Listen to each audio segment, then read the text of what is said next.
بسم اللہ الرحمن الرحیم۔ بعض حلقوں میں،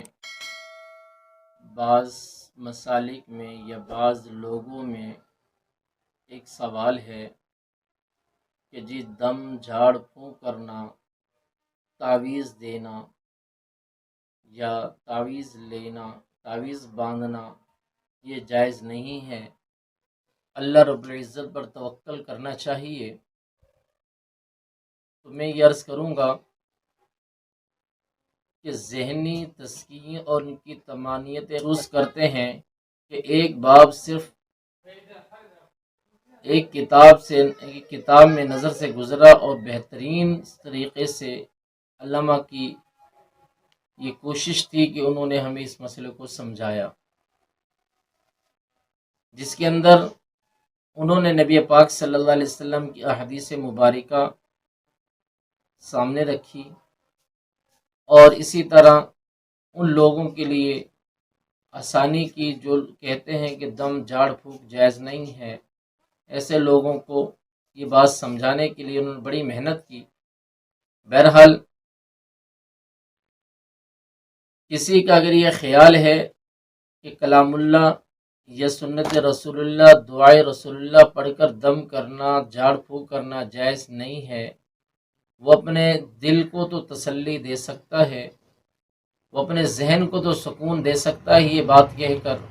کہ میں توکلین میں سے ہوں، میں بہت زیادہ توکل کرنے والا ہوں، جب اللہ شفا دینے والا ہے تو پھر ایسا کیوں کروں۔ بہت ساری باتیں ہیں، بہرحال ہم اس طرف نہیں جاتے، وہ ہمارا موضوع نہیں ہے۔ ہمارا موضوع یہ ہے کہ ہم اپنے قارئین کو دین کی باتیں سمجھا سکیں، علم کی باتیں دے سکیں، احادیث رسول اللہ صلی اللہ علیہ وسلم سے جو معاملات ہیں دم جھاڑ پھونک کے وہ بتا سکیں، تاکہ کوئی اسے غلط نہ سمجھے، کوئی اپنے ذہن کی عکاسی نہ سمجھے، کیونکہ جب انسان حقارت کی نگاہ سے کسی عمل کو دیکھتا ہے تو پھر بعض عمل ایسے ہوتے ہیں جس کی وجہ سے وہ عروج کو چھوڑ کر زوال کی طرف چلا جاتا ہے۔ تو نبی پاک صلی اللہ علیہ وسلم کی زندگی ہمارے سامنے ہے، صحابہ اکرام رضوان اللہ علیہ اجمعین کی زندگی ہمارے سامنے ہے کہ انہوں نے ہمیشہ اللہ کے پیارے فرامین یعنی قرآن مجید سے، کلام اللہ سے، کتاب اللہ سے قرآن مجید پڑھ کر کسی کو دم کیا، اور رسول اللہ صلی اللہ علیہ وسلم کے فرامین کو پڑھ کر، دعاؤں کو پڑھ کر دم کیا۔ کوئی منتر شنتر جنتر نہیں پڑھا، بلکہ انہوں نے کلام اللہ پڑھا ہے، اور کلام اللہ پڑھ کر دم کرنا جائز ہے۔ کسی کو اگر فائدہ ہوتا ہے تو بہتر ہے، لیکن کلام اللہ ہر اعتبار سے بہتر ہے، کہ شفا ہو یا نہ ہو، لیکن اللہ کا کلام پڑھنے کی وجہ سے اس کی برکات ضرور حاصل ہوتی ہیں۔ نیز جن لوگوں کو جھاڑ پھونک کرنا اور تعویذات کا کرنا اور اس طرح کی باتیں کرنا اچھا نہیں لگتا، میں ان سے کہوں گا کہ وہ بھی اس مسئلے کو سمجھ لیں کہ رسول اللہ صلی اللہ علیہ وسلم کے فرامین ہمارے سامنے ہیں، اور وہ ساری چیزیں اللہ کے رسول صلی اللہ علیہ وسلم کی زندگی سے ہمارے سامنے موجود ہیں کہ امہات المومنین میں سے زیادہ اللہ پر توکل کرنے والا کوئی نہیں ہے، صحابہ اکرام سے زیادہ اللہ کی ذات پر توکل کرنے والا کوئی نہیں ہے، لیکن انہوں نے بھی دم جھاڑ پھونک کیا ہے اور کروایا ہے۔ اور یہ لوگ اتنے بڑے متوکلین نہ بنے جن لوگوں کے ذہنوں میں یہ بات ہے کہ یہ ٹھیک نہیں ہے۔ یہ خوش نصیبی ہے کہ اللہ کے کلام سے اگر کسی کو فائدہ ہوتا ہے، بشرط کہ عقیدہ درست ہونا چاہیے، اور وہ شخص عامل نہ خود گمراہ ہو، نہ قوم کو گمراہ کرے، نہ خود غلط راستے پہ ہو، نہ قوم کو غلط راستہ دکھائے، بلکہ اللہ کے کلام سے، رسول اللہ کے فرمان سے اگر دم کرتا ہے اور فائدہ پہنچاتا ہے، یہ عظیم ہے، بہتر ہے۔ حضور صلی اللہ علیہ وسلم کا خود دم کرنا بھی ثابت ہے، اور اسی طرح حضور صلی اللہ علیہ وسلم کا دوسروں کو دم کرنا بھی ثابت ہے، حضور صلی اللہ علیہ وسلم کا دم کروانا بھی ثابت ہے، حضور صلی اللہ علیہ وسلم اور صحابہ اکرام رضوان اللہ علیہ مجمعین کا دم کروانا اور کرنا بھی ثابت ہے۔ دم جھاڑ پر اجرت لینے کا جواز بھی ثابت ہے۔ خالی یہ نہیں کہ دم کرنا جائز ہے، بلکہ دم پر اجرت طے کر لینا، پیسے طے کر لینا، معاملات طے کر لینا، رقم طے کر لینا بھی جائز ہے۔ اور دم جھاڑ پہلے سے اجرت مقرر کرنا بھی ثابت ہے۔ اور اسی طرح جن لوگوں نے اجرت طے کر کے دم کیا، ان کو حضور صلی اللہ علیہ وسلم کا یہ فرمان کہ اپنے اس اجرت والے حصے میں میرا بھی حصہ رکھنا، یہ الفاظ بھی ثابت ہیں۔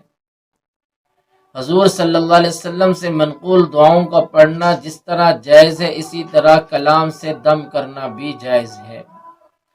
ہماری کوشش ہے کہ ہم اپنے قارئین کو یہ بات سمجھا سکیں کہ یہ عنوان ہم نے اپنے طور پر نہیں، بلکہ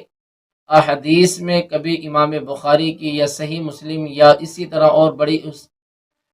حدیث کی کتب سے ہم نے ان احادیث کو سمجھا اور سمجھانے کی کوشش کی ہے۔ تو ہم چاہتے ہیں کہ ہمارے قارئین بھی اس بات کو سمجھ لیں کہ حضرت ثابت رضی اللہ تعالیٰ عنہ نے کہا ہے کہ ابو حمزہ میری طبیعت ٹھیک نہیں۔ حضرت انس رضی اللہ عنہ نے فرمایا کہ کیا میں تمہیں دم نہ کر دوں؟ یعنی اس سے ہمیں پتہ چلا کہ صحابہ اکرام رضوان اللہ علیہم اجمعین دم فرمایا کرتے تھے، دم کیا کرتے تھے۔ حضرت انس رضی اللہ تعالیٰ عنہ فرماتے ہیں کہ حضور صلی اللہ علیہ وسلم نے یوں بھی دم فرمایا، اللہم رب الناس اشفی انت الشافی لا شفاء الا انت شفاء لا یغادر سقما۔ اے اللہ، اے لوگوں کے پروردگار، شفا نصیب فرما، تو ہی شفا دینے والا ہے، تیرے سوا کوئی شفا دینے والا نہیں ہے۔ اسی طرح حضرت عائشہ رضی اللہ تعالیٰ عنہ فرماتی ہیں کہ حضور صلی اللہ علیہ وسلم اپنے اہل خانہ سے میں کسی کو اگر کوئی تکلیف ہوتی تو یوں دم فرماتے تھے، اللہم رب الناس اذہب الباس واشفہ وانت شافی لا شفاء الا شفاءک شفاء لا یغادر سقما۔ یہ صحیح بخاری میں بھی یہ بات موجود ہے۔ حضرت عائشہ رضی اللہ تعالیٰ عنہ رسول اللہ صلی اللہ علیہ وسلم کا یہ فرمان بھی نقل فرماتی ہیں کہ مریض پر یوں دم کیا جائے، بسم اللہ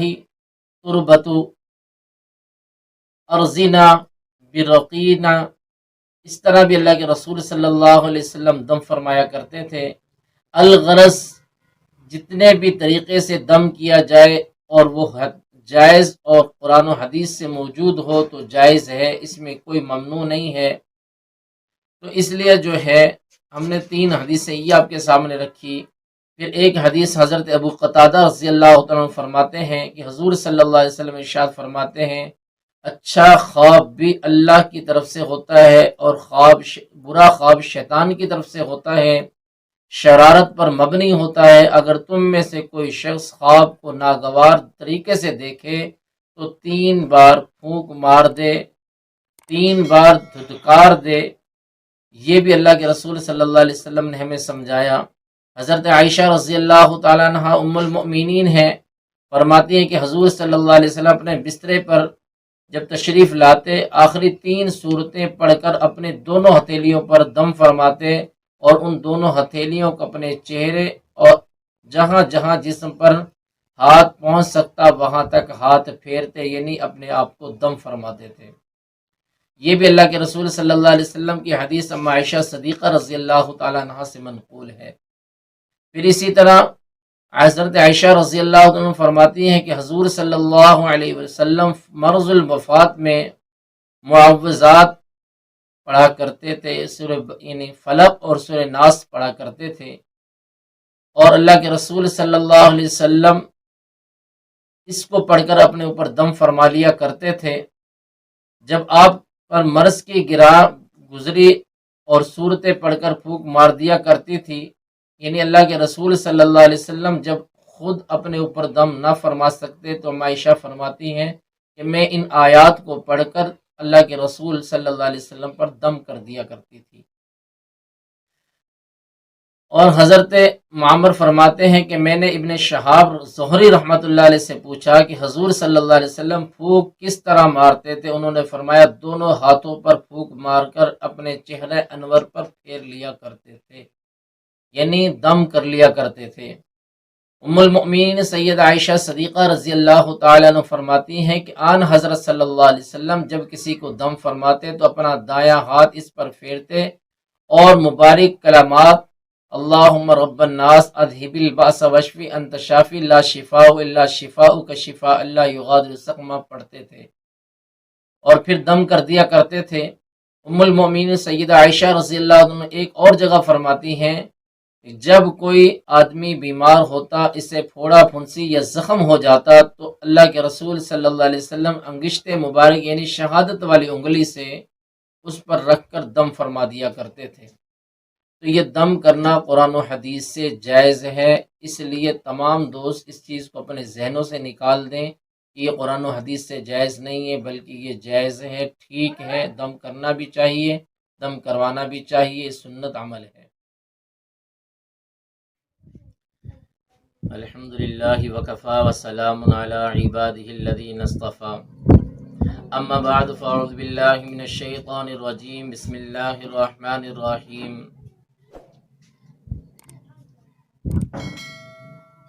آج کسی نے سوال کیا ہے، بہت اچھا سوال ہے۔ سوال یہ ہے کہ جو لوگ قرآن مجید سے تعویذات دیتے ہیں یا قرآن مجید کو پڑھ کر دم کرتے ہیں اور وہ اس کے بعد پیسے لیتے ہیں، جس کو ہم اجرت کہہ لیں، پیسے لیتے ہیں، اور یا پیسوں کے علاوہ کوئی اور چیز مانگ لیتے ہیں اجرت کے طور پر، کیا سنا ہے کہ ایسے لوگوں کا دم نہیں لگتا، ایسے لوگوں کا عمل کامیاب نہیں ہے، یا ایسے لوگ ٹھیک نہیں ہیں؟ یہاں پر ایک دو چیزیں سمجھاتا ہوا جاؤں۔ ایک چیز تو یہ ہے کہ ہم کس معاشرے میں جی رہے ہیں جو اسباب کا معاشرہ ہے، جہاں ہر چیز اسباب پر چلتی ہے، اسباب کے بغیر یہاں کچھ بھی نہیں ہے۔ اسباب کو اختیار کرنا سنت ہے اور سنت پر عمل کرنا ثواب ہے۔ اسی طرح جن حضرات کا یہ اعتراض ہے کہ اللہ رب العزت کا کلام پڑھا جائے، مثال کے طور پر کوئی عالم، کوئی عامل، کوئی مولوی، کوئی غیر مولوی، کوئی جنات نکالنے والا، کوئی جنات کو سنبھالنے والا، یا کوئی جادو وغیرہ کی کاٹ کرنے والا، یا کسی کا علاج کرنے والا، یعنی اس طرح کا جو معالج ہے، اس طرح کا جو کام کرنے والا ہے، وہ کیونکہ کلام اللہ سے کرتا ہے، اللہ کی قرآن مجید کی آیات سے کرتا ہے، وہ احادیث سے کرتا ہے، وہ رسول اللہ صلی اللہ علیہ وسلم کے فرامین سے کرتا ہے، آیا ایسے آدمی کے لیے کچھ لینا ٹھیک ہے یا نہیں؟ یہاں پر ایک بات نوٹ کر لیں، آپ ڈاکٹر کے پاس جاتے ہیں تو ڈاکٹر آپ کو پرچی پہ چند دوائی لکھ کر دے دیتا ہے۔ آپ کو بعض ڈاکٹرز کے پاس تو یہ عالم ہے کہ آپ ڈاکٹر تک پہنچتے ہی نہیں ہیں، آپ کو کاؤنٹر پہ جا کر وہاں پر آپ کو پیسے ادا کرنے پڑتے ہیں، رسید ملتی ہے، پرچی ملتی ہے، ٹوکن ملتا ہے۔ اس کے بعد آپ ڈاکٹر کے پاس چلے جاتے ہیں، ڈاکٹر نبض پکڑتا ہے، اور پکڑنے کے بعد بغیر پوچھے بغیر سمجھے بھی اگر کچھ لکھ دے تب بھی آپ اسے یقین کر لیتے ہیں، اگر کچھ پوچھ کر لکھ دے تب بھی آپ اسے یقین کر لیتے ہیں۔ آپ سمجھتے ہیں کہ اس ڈاکٹر نے جو دوائی دی ہے اس سے مجھے شفا ہو جائے گی، یا اس کی وجہ سے میں بہتر ہو جاؤں گا۔ یاد رکھیں، ڈاکٹر پر تنقید نہیں کر رہا، مسئلے کو سمجھا رہا ہوں کہ ڈاکٹر جب اپنی فیس وصول کر سکتا ہے، ڈاکٹر اپنی رقم وصول کر سکتا ہے، آپ سے ڈاکٹر پیسے لے سکتا ہے،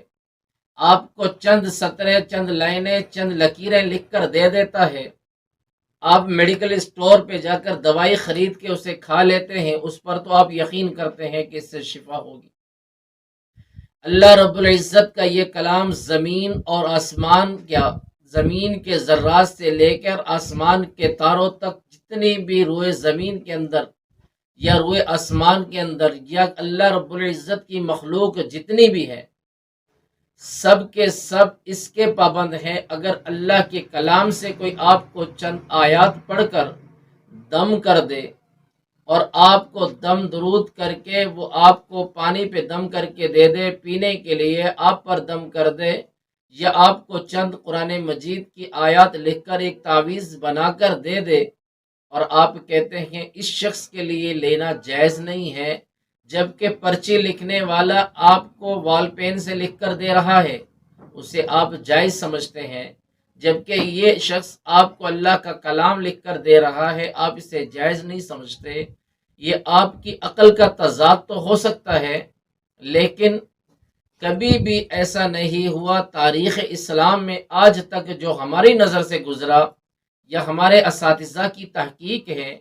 یا ہمارے بزرگوں نے اسے پڑھا اور ہمیں سمجھایا ہے،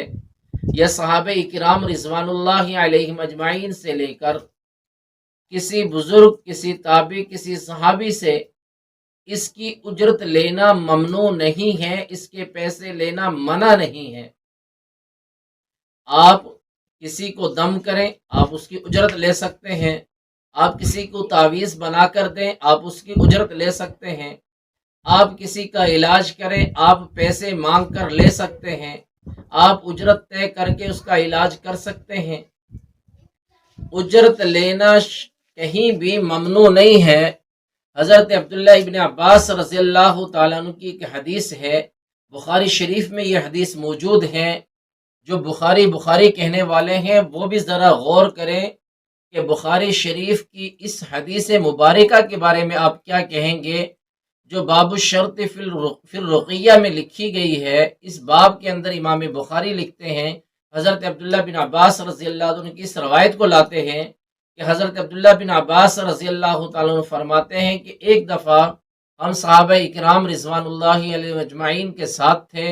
ایک موقع پر کسی جگہ کے بادشاہ کو کوئی تکلیف ہوئی، اور وہاں کے جو لوگ تھے انہوں نے ہم سے مطالبہ کیا کہ آپ جو ہے اس تکلیف کو دور کر سکتے ہیں، آپ اسے دور کر دیں۔ تو صحابہ کرام رضوان اللہ علیہ مجمعین میں سے ایک صحابی اٹھے اور اٹھ کر اس کے ساتھ چلے گئے۔ جا کر انہوں نے ایک شرط لگائی کہ میں اس بادشاہ کا علاج یا اس آدمی کا علاج اس شرط پر کروں گا کہ وہ بکریوں کا ایک ریوڑ مجھے دے گا۔ جب وہ بکریوں کا ریوڑ دے گا تو میں علاج کروں گا، وگرنہ نہیں کرتا، مجھے کوئی ضرورت نہیں ہے۔ جب یہ بات اجرت میں طے ہو گئی کہ انہوں نے ایک ریوڑ دینا ہے، ریوڑ دیا، اس نے اللہ رب العزت کے کلام کو پڑھا، اس پر دم کیا، اور اللہ رب العزت نے انہیں شفا عطا کر دی۔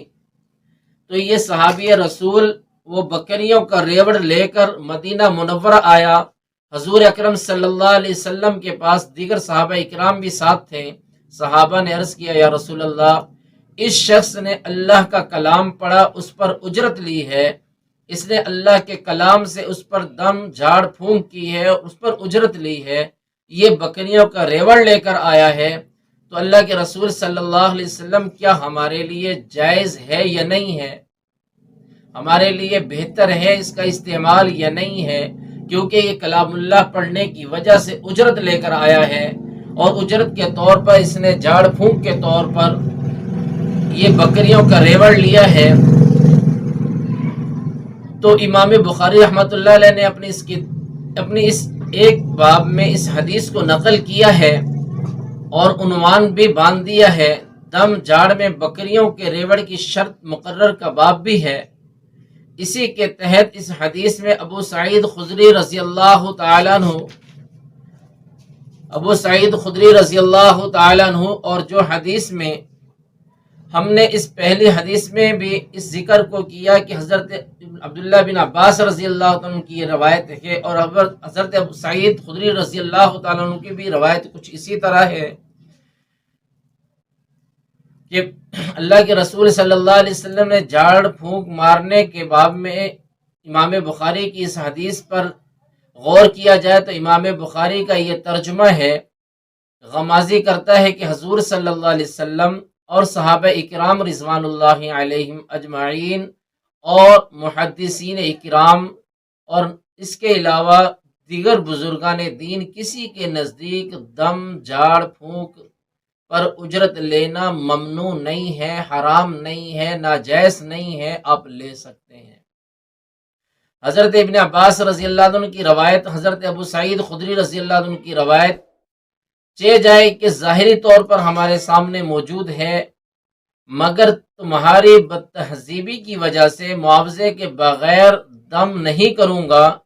یہ جو الفاظ ہیں ہمیں پتہ چلا کہ اللہ کے رسول صلی اللہ علیہ وسلم کے پیارے صحابہ فرماتے ہیں کہ ہم دم نہیں کریں گے، ہم اسے جھاڑ پھونک نہیں کریں گے، بغیر معاوضے کے معاوضہ لیں گے